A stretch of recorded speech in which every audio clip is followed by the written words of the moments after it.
You're listening to the Cyberwire Network, powered by N2K.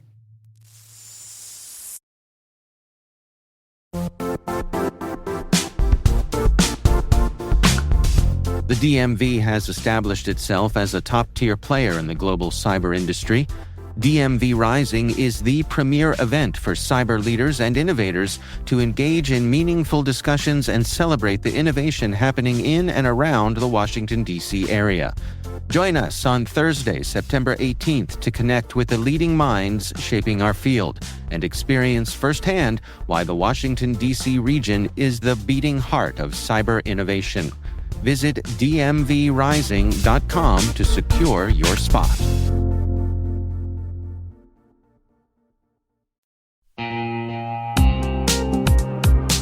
Risk and compliance shouldn't slow your business down. Hyperproof helps you automate controls, integrate real-time risk workflows, and build a centralized system of trust so your teams can focus on growth, not spreadsheets. From faster audits to stronger stakeholder confidence, Hyperproof gives you the business advantage of smarter compliance. Visit www.hyperproof.io to see how leading teams are transforming their GRC programs.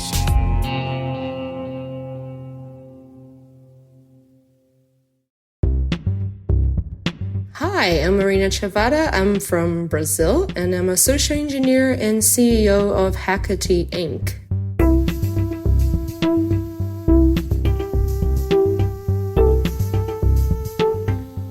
Most people think I'm 007. Just like Mission Impossible, I'm coming from the ceiling with a rope and stealing stuff in the dead of the night. But it's not. I wanted to be so many things. Astronaut, the good old, I want to be an astronaut when you're a little kid. I wanted to be a writer for a very long time. And because of that, I kind of steered my way into journalism, my first degree. So very far away from where I am today. I didn't even went to get my diploma. I still don't have the diploma. I'm finished. I'm graduated and all, but I just never used it ever.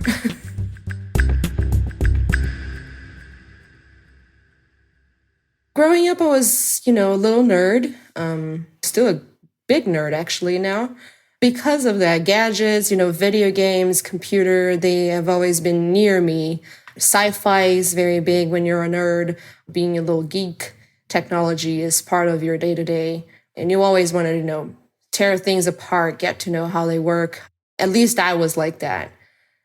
Wanted to be an astronaut when I was a kid, turned into a passion for astrophysics. And because of that, I've always been quite close to technology. I always liked storytelling. I've told you for a very long time as a kid, I wanted to be a writer. I actually wrote a book with 6 years old. So I carried that dream of communication and storytelling through school. And one of the teachers, she was like, if you don't do anything related to communication, you're just going to waste your life because you're very good at it. But I was also a very punk and anarchist and revolted little teenager. I had a very deep hate against journalism because back in my country, corruption is very big. It's a poor country. And a great part of that is how media handles the, politics around the country. And I could see that very clearly, and that would really make me very mad. So I was like, okay, if I have to go to communications, not to waste my life, I plan on going to journalism. That way I can change the way things are from inside out. I can graduate into a journalism and I can go into the communication and try to make things a little bit better for us on the other side of this chain.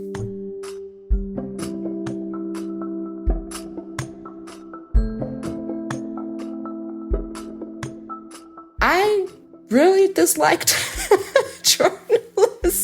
journalism as a career. Every path that was presented that you could be a journalist, a sports journalist or a fashion journalist or just a news reporter or all of those options, even radio, which I really liked, they just didn't seem like good career paths for me. I always wanted to work behind a computer, mostly because even though I was in communication, I was always quite weird and socially dislocated. I would always have like social anxiety going to places and all of that. So I didn't want to work close to people. But writing was quite a passion. So I thought maybe I can be an editor or something. At that point, I've given up of the writer dream because I already knew that writers would starve and make no money. So yeah, going through college, I had a really rough time on figuring out what I wanted to do. I started working in this little geek website where I started to building critiques on video games and web series that I liked. It paid pretty much nothing, but I would have lots of fun with it.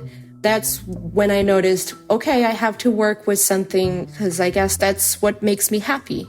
I saw this job posting from a information and technology company in need of a content producer. And I was like, oh, okay, I maybe can write about technology. And at that point, I had no idea that security, InfoSec, and hacking were a complete different part of technology. The people from the company were very surprised with my ease to write about security and hacking. And I got the job.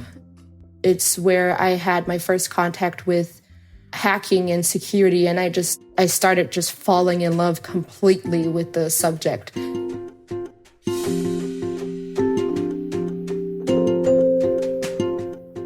You have to learn the stories to be able to tell the stories. So you have to really dive yourself into the culture and what people are like. I just started to get intoxicated with hacking. Social engineering. My first contact with it was I started to organize a bunch of hacking and InfoSec events around the entire country. I have organized more than 250 events of it. And I was like, oh, that's kind of like hacking for people like me, because I was not technical at all. I had a humanities background, and I never dove into the technical field. I was interested in the culture and the behavior, the way people expressed themselves, and social engineering just spoke very loudly to me at the time, but I didn't become a social engineer until a few years later, where a friend of mine was dealing with this client, and the client asked for a physical pen test. He came to me and he was like, hey, you're very good with people. Do you want to come and help me with this assignment? Do you want to actually go and do it? Oh, sure, of course. Break and enter and steal stuff, and I'm not going to go to jail? Yes, let's do it. And that's how I got my first physical pen testing assignment.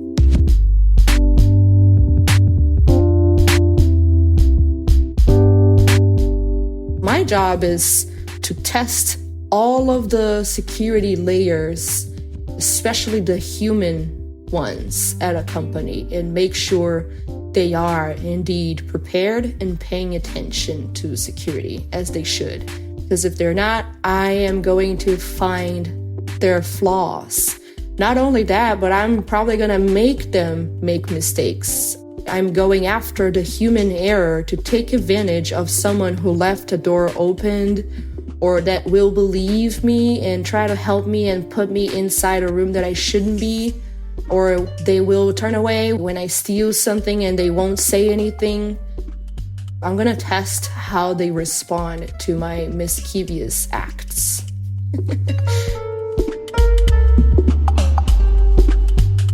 I'm a physical pen tester. If you're waiting for me at a door for checking my credentials, I'm just jumping through the back. I'm not there to into the door with your permission.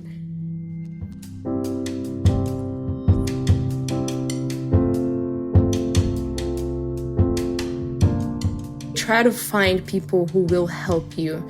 It is very hard to do this by yourself. You gotta go to the events, you gotta know people, you gotta start asking around, because this is a huge field and it changes so fast. For young girls out there that want to be a physical pen tester, try to find other social engineers to mingle. It's in the name. We are social creatures. We won't push you away. Quite the contrary.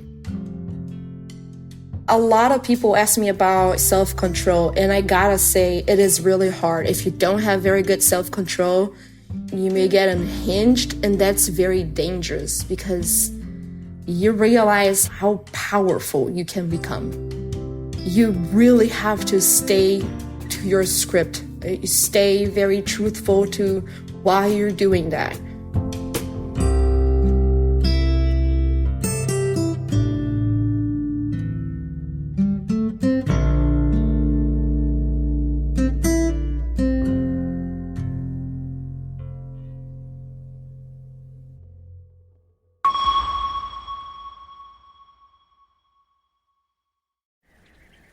The road is calling. Embrace the thrill of the drive with the fully electric Audi Q6 e-tron. Featuring effortless power, serious acceleration, and advanced Audi tech. It's not just a new EV, it's a new way to experience driving. The fully electric Audi Q6 e-tron. The next chapter of Audi is here.